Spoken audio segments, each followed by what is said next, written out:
What's up, unit? Salute. Welcome to a very special amped up for Wednesday, the 8th of January, a very special NXT New Year's Evil review. I was able to catch this show last night, do my due diligence, my notes for you guys, but I was not quite sure I was going to be able to cut a review, actually find time to record. Thankfully, I moved some stuff around, got the gym in early, 2.5 hours on biceps today. We rocked it, ready to pick up a Mack truck and slam it. WrestleMania 3 Hogan Andre status. Move some things around, push some travel back.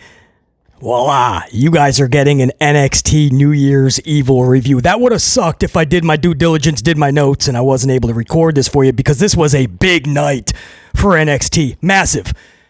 It was like a total, they just flipped everything upside down. Now, I know some of these new champions, you're thinking that was the trajectory, right? We all saw that coming. That's what we kind of knew that was happening. But to see it actually come to fruition and Oba hold up that title and Giulia hold up that title on the same night, and to see Rok-C looking up at the lights and to see Trick Williams looking up at the lights. You know something's coming up. You know it's going to happen. You know the new champions they're ready in the wings. They're going to hoist up those titles. But when it actually happens and the moment occurs, it's just wild, man. And you realize that in that moment, the landscape has changed. And for NXT last night, the landscape has changed. It just did. And I was watching in real time. I was in awe. Even though we knew Giulia was most likely taking that title, I was in awe when it happened. And that's that thing that pro wrestling can still do for us, right? It still creates those moments that even though you might have been watching for years, maybe you're jaded to it. Maybe pro wrestling has not been as good as it should have been the past 10, 15 years. I get it, trust me. But it still is the only entity in this world that can deliver moments like that. Even when you know they're coming. Giulia, and then by the time you got to Oba, so it's wild, man. I'd never been a big supporter of Oba, but last night I'm looking back and I go, I'm starting to see what the buzz is about. If this dude is booked correctly, he could be massive main roster status. Not just in this little pond as a big fish, but Oba could be something massively special on the main roster. It was a huge night. We're going to talk about these massive title changes. We're going to talk about the first hour ballsy by Shawn Michaels. Ballsy. He gave the ladies the full first hour. Out of only 2 hours, the full first hour of New Year's Evil, he said, ladies, do your thing. Captivate the world. 3 big women's matches to start this event. The Rock was on this show. The moment of the night, outside of the title changes, obviously, was backstage. It was Ava and Rock, yes. Father-daughter combo, what a cool moment. But even more than that for BC, it was Ethan Page and The Rock. And when Page took off, what The Rock did to Page absolutely popped BC and popped the crowd hardcore in LA. It was wild. We'll go over that moment. The Rock cut a promo to end the night, completely winging it. It was wild. It was a wild 8 minutes. And he poked at those that are not happy with Monday's booking and how The Rock pretty much just put the final boss character kind of on the side. And he kind of alluded to fans just being fickle. Like they're upset because he's too mean to Cody, and then they're upset because he's too nice to Cody. So we're going to talk about that. Because Rock is smart enough to know that's not the case. Like even BC mentioned on his review that, you see the way Rock is looking at Roman, and there could be a lot more at play. We have to let it play out. I get it. I still wouldn't have gone that route. But Rock is smart enough to know this isn't all about him. Maybe he wants it to be, all right, but it's not all about Rock. If it was just that's the case, then yes, fans are just fickle. But the reason fans were befuddled by that booking Monday is because it doesn't just affect The Rock. It affects many other individuals, no one more so than Cody Rhodes. And you have to think, is this making Cody look good? And that's the reason fans were befuddled. So we're going to talk about it. I understand where The Rock is coming from, but he knows, man. That's not why fans were upset. Last year, Cody looked like an idiot. And then this year, this type of booking did him no favors once again. But we'll talk about it. It was a wild promo to end the night. And whether you like The Rock or not, love the dude or not, the dude is absolutely a larger-than-life character. I mean, even if you're thinking the whole night, oh, when he comes out, I'm going to boo him. When he comes out, man, he's got L.A. in the palm of his hands. I mean, that's just certain individuals can do that. Their presence, the way they move, everything. The Rock has this whole wrestling thing on lockdown. He's just that good. So we'll talk about the promo, all of it, guys. It's all coming up. New Heritage Cup winner. All of it. It's coming up in this very special Amped Up featuring NXT New Year's Evil. I'm not going to take you guys to an opening signature because I do have so much to do today. I was able to move some things around, hit the gym earlier and all that good stuff. I do have to kind of get right into it. So I'm going to get a swig of coffee. We're going to start right at the top of the night. This was a massive NXT Women's Championship match between Rok-C, the champion, challenger Giulia. Before I do, I got to give a massive shout out to Sam Byers. Yesterday's upload, I think it was I did a condensed Raw review because it was such a monumental night, the first Raw on Netflix. So we did a 2-hour plus live stream review. And then I know not all of you guys can catch 2 hours plus on the replay. So I made about 17-minute condensed version. Had a little bit of fun with it. The top 5 golden moments and the top 5 cold moments of the show. And I put that out to you guys first, everybody. And then I think within the next hour, that's going to switch just to members only. So if you haven't caught it, hopefully you're a channel member. But all channel members, if you have not caught that condensed version where I introduce Berg and Colden Cody to you guys in that upload.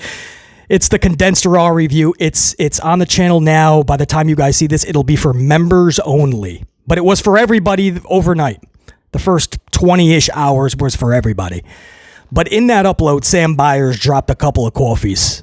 Sam Byers is just an MVP, VIP, rock star, and beyond. You ever see that commercial? They get upset because you call them a rock star because you're not a rock star. Stop calling them rock stars.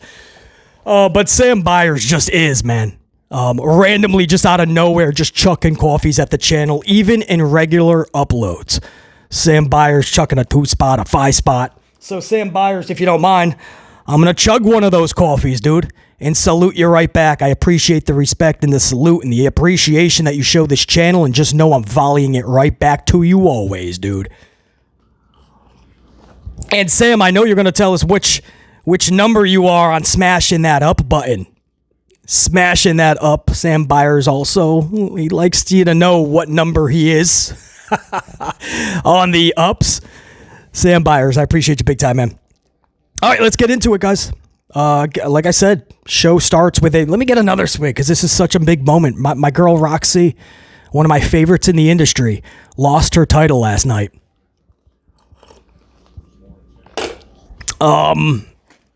17 minutes into this matchup with Giulia. Giulia pins Roxanne Perez via Northern Lights bomb pinfall. And new NXT Women's Champion. And I'm so proud of Giulia. You guys know I've always been high on Giulia. When she was rated a couple years ago number 3 in the world for pro wrestlers. And most of the world was like, or states for sure, was like, who? Tapping into their new day. And I had to explain, like, you might want to see some Giulia matchups because she is that good. It's not just one of those things you kind of roll your eyes, oh, Japan talent, no thank you, there's enough talent in the state. No, you really want to check a Giulia match out. So I've been high on Giulia, but Rok-C has always been one of my legit favorites in this industry. Hence, it's why I still call her Rok-C, and I always will. But Giulia, her dominance begins now, man. I mean, she's that good.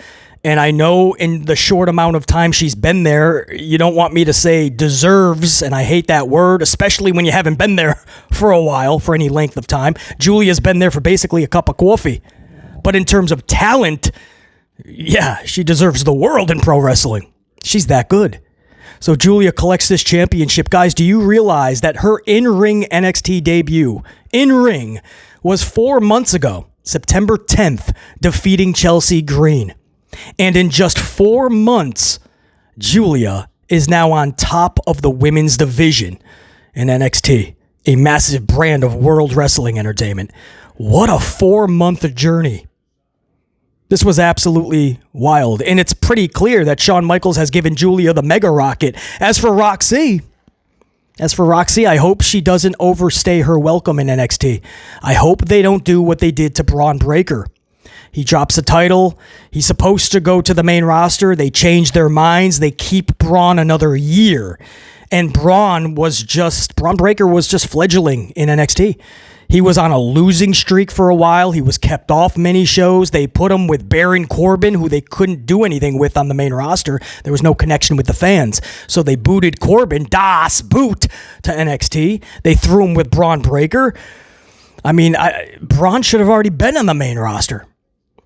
So now with Rok-C, I know she's still young, but there's nothing more that she can achieve or obtain right now. And you say, well, BC, she can achieve and obtain more knowledge, more wisdom.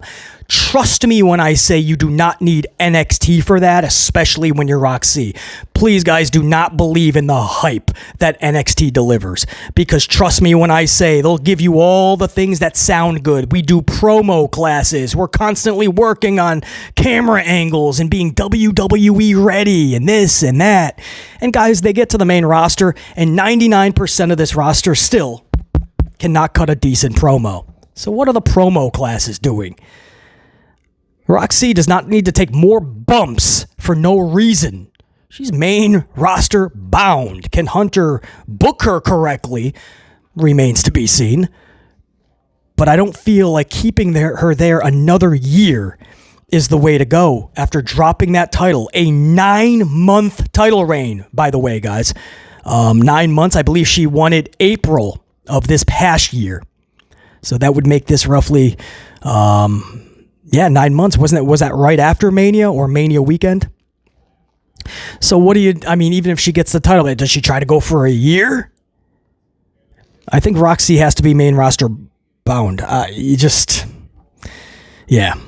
don't know. It was it was such a moment for BC. I'm seeing this woman that I respect so much in the industry capture her first WWE/NXT championship. But I'm also watching somebody I respect so much laying down looking up at the lights. And her title reign, her dreams coming to an end, right? But we all know her dreams, they're just beginning, man. She's ready for the big time, guys.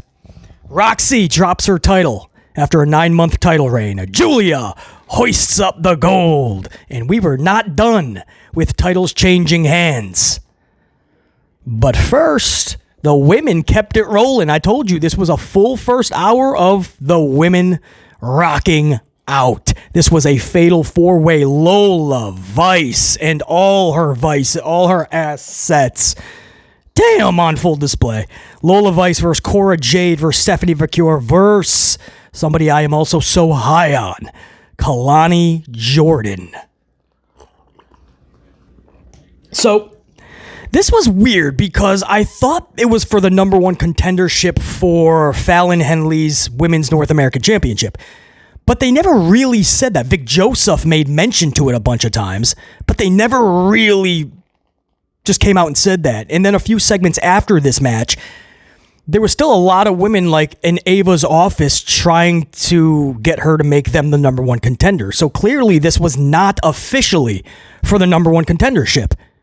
But either way, Lola Vice versus Cora Jade versus Stephanie Vaquer versus Kalani Jordan, fatal 4-way. Stephanie pins Kalani for a massive victory. Kalani. Now, if you don't watch a lot of NXT, you don't know a lot about Kalani. Let me tell you, she's barely been there for half a cup of coffee. And she is so good. Like, I am seeing Mercedes Moné, Sasha Banks, whatever you want to call her. I am seeing a lot of her qualities in her. I know, if you don't like Mercedes, you're like, oh no, hopefully she's not an egomaniac and this and that. I'm a huge supporter of Mercedes, so I'm not saying that. Mercedes is one of the best female wrestlers on the planet, I feel. And I'm seeing a lot of like that raw talent in Kalani. So to pin Kalani like this for Stephanie, I know it's a fatal 4-way. I'm not going to get carried away. But this was big. And I do feel, guys, and I'm pretty sure of this, but I didn't have a conversation with Shawn Michaels, so I'll just say this is how I feel about it, that Shawn Michaels was letting Stephanie know just because we put the title on Giulia does not mean we're forgetting about you, right? Like, we're still going to make sure you're booked properly and big time. So this was Shawn Michaels giving a little consolation prize to Stephanie because it was Giulia's big night. That's great, by the way. Much love and respect to a very talented Stephanie. But don't forget about Kalani either, Shawn Michaels. Because, damn, Kalani is that good. So to watch Rok-C and Kalani looking up at the lights last night, very wild, very wild. But more than deserving people pinning them, Giulia and Stephanie. A massive night for them. The women would keep it going, guys. We weren't even done, so we had a title match into a fatal 4-way and now a 6-woman tag. This was Fatal Influence versus Gigi Dolan, Tatum Paxley, and Shotzi. Now, they actually had Dolan, Paxley, and Shotzi defeat Fatal Influence, and if memory serves correct, it was Shotzi that pinned the North American Women's Champion, Fallon Henley. And I always can't stand when champions are in these type of matches because it doesn't benefit them at all. Win, lose, draw. And a lot of times we see the champions actually lose because the booking of it, right? The promoters, the bookers, they probably think, well, we can have the champion lose because it's no harm, no foul, right? They're not actually losing the title. What they're failing to realize that to the fans, even if subconsciously, we're taking inventory of that. And we just saw the champion lose again. So I can't stand that. But I understand, JC and all of them need good booking. So it's kind of like, who knows? Maybe they just drew straws or rock, scissors, paper backstage to see who takes this L. But it was indeed the champion Fallon. My thing is this, and much love to Shotzi. She was on the main roster, didn't quite work out, took a lot of time off. And when she came back, they just didn't have anything on the main roster, so she goes back to NXT. Big W here. I don't see her taking that North American title from Fallon, though. Not that she can't. I just don't see how that's the way to book this. Not just that, but I don't think Shawn Michaels is going to go that route. As I just said, I think this big W from Stephanie over Kalani in the Fatal 4-Way was a consolation prize. We did not forget about you. We won't. You will be doing big things in the company. Well, I think those big things are Stephanie defeating Fallon eventually. Stephanie will hoist that title up. So Giulia will be your head world champion, but that mid-tier, mid-card title will be firmly placed around Stephanie's waist or around her shoulder. So I think Shawn Michaels is already thinking, Giulia and Stephanie, I have to propel. So, and I'm okay with that. I am leaning more towards Stephanie can do more with that right now than Shotzi would. We'll see, though. And that was the first hour. Just the ladies crushing it. And then we would go into the second hour. This was funny. The second hour was just a backstage segment. Ava, Rock, Ethan Page. Funniest moment of the night for sure. So, again, The Rock is backstage. Ava, his daughter, who's the GM of NXT. Ethan Page and Ava have just been kind of bickering back and forth for the longest, it seems. So Rock shows up behind Page. Page turns around. Oh, boy, here we go. Rock is talking to Page. Rock basically says to Page, it's in his best interest to just get along with Ava, work with Ava, rather than just go against everything she wants or all her decisions. It's better to work with her, not against her. Ethan Page eventually obliges, like this is the Rock we're talking about. So they lock up in mutual respect, right? They shake hands in mutual respect. Ethan Page goes to walk off. Rock slaps his ass. And he said, I don't want to screw this up. Let me get the quote. Rock smacks his ass as Ethan Page is walking away and says, now go and get your sweet ass on out of here. Go and whoosh, go and get your sweet ass on out of here. Paige is walking around like, well, what the fuck? Damn, you put some extra spunk in that. It was great, man. Popped PC for sure. LA got a big pop out of it. You could audibly hear the crowd in attendance, even though this was backstage. You could hear them really pop.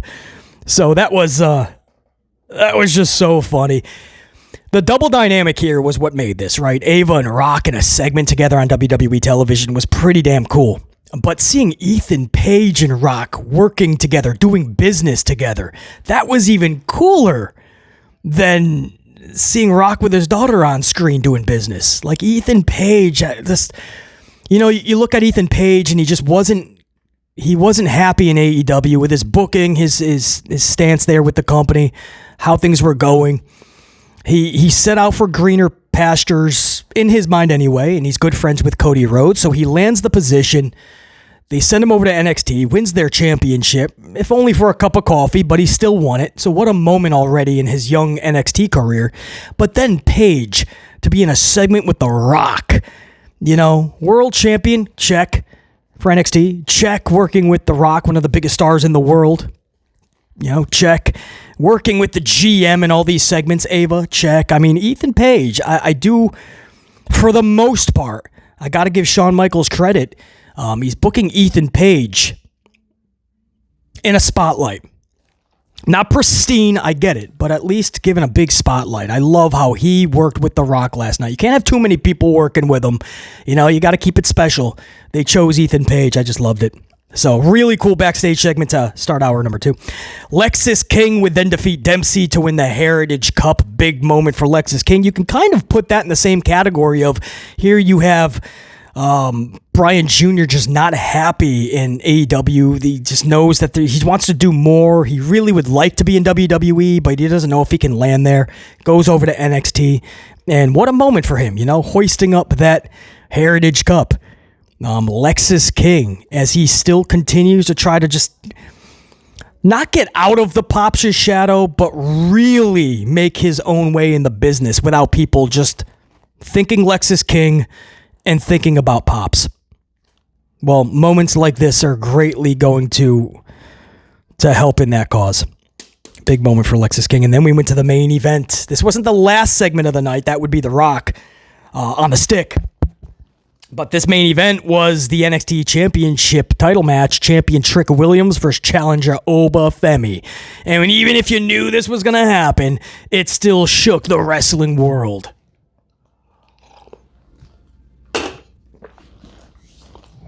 Oba Femi shocks the wrestling world, or at least BC. Again, even if you already knew it was happening, to watch it happen. Oba, out of nowhere, just took the wrestling world by storm. And he pins Trick Williams via that Oba powerbomb. And no! Huge assist. Yes, I believe it was Eddie Thorpe inadvertently hitting Trick with the steel chair. I believe is how it went down, and that set up Oba. So obviously there's an asterisk a little bit, but either way, Oba did the deed. There was no inkling that Trick was going to beat him in this match, even if he didn't get wabaka'd with the steel chair from Thorpe. So, I'm not putting a big asterisk onto this at all. Oba became that champion, and he deserves that W without the asterisk. I don't want to say deserves. I hate that, but I'm taking away a lot of that asterisk. A big moment for Oba. I was never a big supporter of him. I mean, he's only been there for half a cup of coffee, as I say, but I still need more to really get behind. But that moment and to see that genuine reaction from him, it was the first moment where I took a step back and I go, I'm starting to see it now.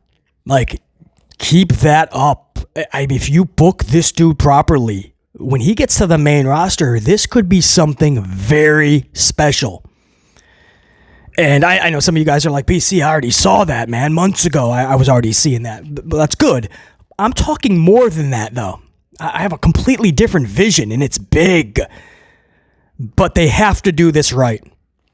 And I'm talking about every box has to be checked. But those are conversations for another day. Let's keep it simple. Let's narrow it down to this moment. You look at how long Oba's been there. You look at the trajectory. What the... What a moment, man. An hour and a half after Giulia is hoisting up her championship, Oba's hoisting up a championship, and they're there. I was like, dude, it was right there that I said, and The Rock hadn't even come out to speak on the mic yet. And I already said, like, this is one of those shows that just changed the landscape of the brand. That's exactly what it did. So, huge salute to Oba. And then The Rock ends the show. This dude, you're not going to believe it. If you saw it, you know what I'm about to say. If you didn't see the show, the Rock went out there. And he said earlier when he was in Ava's office and he smacked Ethan's ass and said, get your sweet ass on out of here. Said, I don't even know what I'm going to say out there. Ava just said, just relax and do what you do. But just know that an NXT audience, unlike anything you've ever been in front of. So Ava takes off, and then Rock looks at the camera and goes, because he told Ava, I'll be fine. I know what I'll say. And then Ava takes off. He looks at the camera and he goes, I don't know what the fuck I'm gonna say. And he literally didn't. I think he most likely was working with Brian Gerwitz, so he kind of knew what he was gonna say, some bullet points. But I mean, he was winging it for like 8 minutes, having fun with the crowd. At one point, he literally just basically alluding to fickle fans. He's befuddled that fans were befuddled over his booking on Monday and how he just came out and started just becoming like a corporate person, talking about numbers, gate numbers, and how business is booming, and thanking Netflix executives. Cody Rhodes is front row. He's thanking Cody. They're in the parking lot, toasting one another, hugging, shaking hands, mutual respect. So Rock said, everybody couldn't stand the fact that I was too mean to Cody last year. Now they're unhappy because I'm too nice to Cody. He says, everyone just shut up and let The Rock take you for a ride, just like he said last year. So it sounds good in theory, right? Not Austin theory. In Rock's theory, it sounds good, right? It makes fans sound as fickle as they are a lot of the times. I get it. Fans can be absolutely fickle. And by saying it that way, right? They don't like it when I was too mean. They didn't like it when I was too nice. It just makes the fans look even and sound even worse. But Rock knows that's not why fans were befuddled. A lot of us didn't like the booking. Yes, it made the final boss character. It just diluted it so much. So even if Rock has a bigger plan at stake, Rock is eventually going to turn on a Roman or a Cody or whatever, we'll let it play out. No question. He's one of the biggest stars in the world. We hope something bigger does happen in a big storyline, and Rock wrestles at Mania on one of the two nights. But the booking is still off to a lot of us. But that's not why most of us were befuddled. We're befuddled because of what it did for everybody else, more so, or none more so, than Cody Rhodes. Last year, guys, when Cody said, I'm not going to wrestle Roman with my Royal Rumble victory, I'm going to give that to Dwayne. And then a week later, Cody's like, I changed my mind. Because the company was in flux. Nobody knew what to do. The crowd was split, so they had to react. Cody looked like an idiot. It was a booking botch, right? Because Hunter had Cody win the Rumble. I mean, that was from his own admission. So why have him win the Rumble if you knew Cody was not going to take on Roman? You can't do that. And you can't do Seth and Cody for the 86th time. It was weird. It did not. Cody just looked so bad. So then this year, right? Cody Rhodes is shaking hands and smiling and toasting with The Rock. Do you guys remember what happened not even a year ago, WrestleMania season this past year? The Rock whooped this dude's ass in the parking lot to a pulp and whooped his ass in front of Mama Rhodes. And Cody is just ready to be friends again because The Rock is ready to be friends again. It made Cody look really bad. Fans were befuddled. We thought we were going to get a really good, just a spark to the Cody Rock storyline. We've been waiting months for this. And how it continued was they're just shaking hands and buddies, and Cody is perfectly fine with letting all of that pass. That's why fans were befuddled. So Rock can simplify it and say, now they're happy because we were too nice to Cody. Well, and if you're talking about like the kids, of course, they're going to be all about anything WWE, right? This company can do no wrong to the kids. Those are the ones with the little, the wrestler icons, and it's like, Macaulay Culkin, Dugenheimer, 52, 65, WWE, Triple H. They just can't fathom that anybody didn't like a segment or a show. What? WWE's awesome. Those are kids, though. So if that's what The Rock is talking about, of course they're always going to be fickle and not know what they're talking about. But the fans that are befuddled, there's probably a reason, right? If you truly think about all of it and remember that even though it seems like it does, the world doesn't revolve around Dwayne The Rock Johnson. Again, even though it seems it does. And even though we call Rock larger than life, he's not actually larger than life. Other people are involved, like Cody Rhodes, and you have to think, I might be booking myself properly. I might know my trajectory, but how is this going to affect others, like Cody? 2 years in a row now, through The Rock's booking, Cody looks like an idiot. And that's why we're befuddled. I hope that helps. I don't know. Maybe not. I don't know, man. Who knows? It's much easier just to say fans are fickle because, they are these days, but it's in every fandom. It's kind of where we're at. But Monday's booking was just odd. It was befuddling. And most of us would not have booked that for many reasons. So, but The Rock is smart. He knows that. But he, a little bit of jabs over to everybody that was unhappy with the booking, which was most of the wrestling world. So that's who he was referring to. Yeah, interesting. But Rock was just in rare form, just like he's like, I got a live mic. I have 8 to 10 minutes, whatever it was. He's like, I don't know what I'm going to say, but trust me, we're going to have a good time. And he just starts talking. And it's like, it doesn't matter what he's talking about. Put the remote down and it's The Rock, dude. It's a beast. I was just like, just do your thing, dude. Live mic, The Rock is on. It ended up just being... there was a lot of cursing. There was a lot of bleeping out.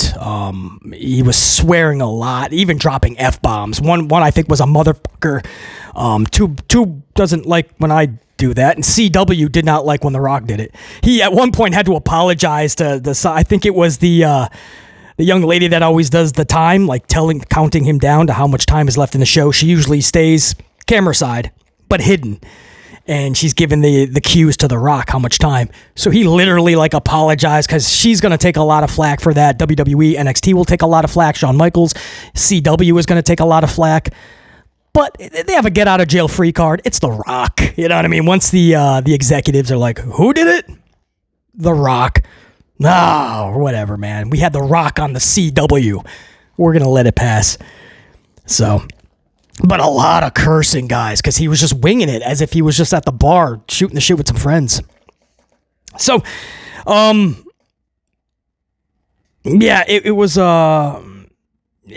definitely fun. He ends it kind of abruptly because he was in mode, and then the countdown was at 10 seconds, and he had to rush into his finish. So he's like, so I just want to thank everybody for making this possible because NXT does not survive without you guys, and some of these men and women are going to make it in this industry, and unfortunately, you guys know this, some are not going to make it, so that was kind of depressing for some of them, but it was a big thank you fest, and then he had to rush into the, if you smell, and then, the credits popped up, I don't know who it is for NXT, Paul Levesque, Lee Fitting, maybe Shawn Michaels makes the credit, or maybe it's Shawn Michaels, Lee Fit, I don't even know, but they put up the credits, Rock is rushing, and all of a sudden, CW takes it off the air. So, but somehow The Rock was able to fit it in. So he had all this time, didn't know what he was going to say. He had to fill it. And then at the very end, he kind of had to rush it. So if you saw it, you know what I'm talking about. But, and that ended the show. I might have, well, no, I guess it's a nice way to end the show. I get what they were doing, right? And pop the rating for the very end of the show by saving The Rock. If that's all The Rock was going to do, though, and you had this huge title change and that moment for Oba, I might have put The Rock first and then had the Oba trick match and have the night end with a new champion. So, food for thought. That's what I got for you guys, man. This already went over the length of time that I allotted, so hopefully you guys really were captivated by this review. Hopefully you guys enjoyed that show, were captivated by it. If you did see it, if you didn't, hopefully this helped you guys in a shorter amount of time than 2 hours. Knowing what happened, how it happened, and if it was good or not. Until next time, and there will be that next time 44 dive. That's a wrap. BC in the unit. You know what I'm going to say. Stay amplified. Stay amplified. Unit. Salute.